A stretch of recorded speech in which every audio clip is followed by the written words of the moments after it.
Welcome to Beyond Belief, where faith meets real life. So if you're listening in your car on the N1 highway, or getting ready for another long day, or sitting quietly before the world wakes up, I'm glad you're here. This isn't a message about doing more. It's an invitation to pause. Because many people aren't exhausted from weakness. They're exhausted from carrying responsibility for a long time without rest. From showing up, from caring, from continuing, even when their energy is low. And sometimes, you don't realize how much you've been carrying until you finally stop. In the Gospel of Mark, chapter 6, the disciples returned to Jesus after a long period of serving and helping others. They had been giving their time, their attention, and their strength. And Jesus says something simple. Come away. Rest. He doesn't question their commitment. He gives them space to recover. That moment reminds us that rest isn't something that we earn after collapse. It's something God offers as part of His care. One morning, I was sitting at a traffic light, and it was early. The kind of morning where everything feels quiet and unfinished. In the car next to me was a construction worker, reflector vest, steel-toe boots. His hands were on the steering wheel, but his head was resting on them. Not asleep, just still. His day hadn't even started, and yet his body was already asking for rest. Not because he didn't care, but life had required a lot of him. And in that moment, I realized how many people carry that same kind of exhaustion. The parent waking before sunrise, the nurse finishing a long shift, the teacher preparing for another full day, the person carrying worries no one else sees. In Psalm 23, it says, He restores my soul. Not eventually, not only when everything is finished, but along the way. Rest is part of restoration. In the Western Cape, farmers understand something important. A field cannot produce endlessly without pause.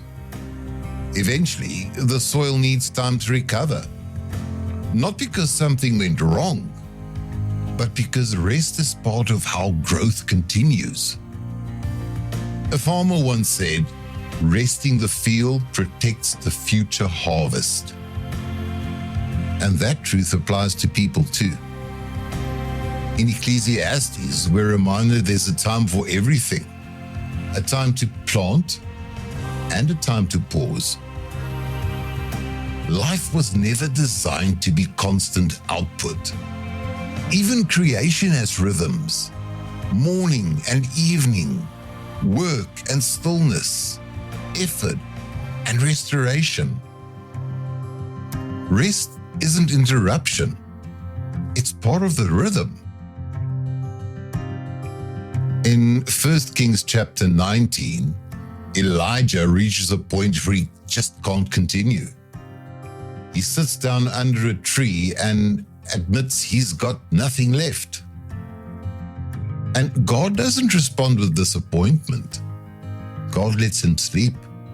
Then He provides food. Then lets him rest again. That moment reminds us that God sees human limits with compassion, not judgment. Sometimes it feels like everything depends on us. Like stopping will cause things to fall behind. Like resting is irresponsible. In Psalm 46, it says, "Be still and know that I am God." Be still. Not because life is easy, but because God is present within it.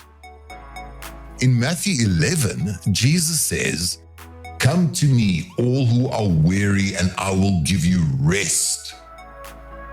Rest isn't weakness, it's trust. Trust that God continues working even when you pause. Trust that you don't have to carry everything alone.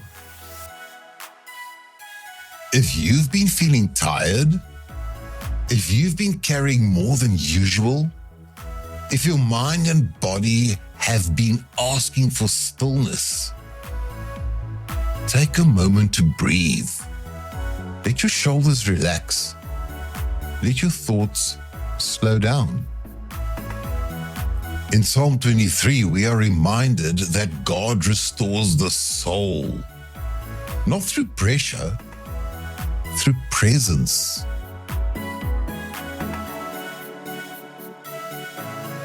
And now, may you find space to pause. May your rest bring renewal. May your mind find quiet. May your heart find peace. Lead with strength. Rest with trust. Walk in God's rhythm. Until next time, this is Beyond Belief. God bless.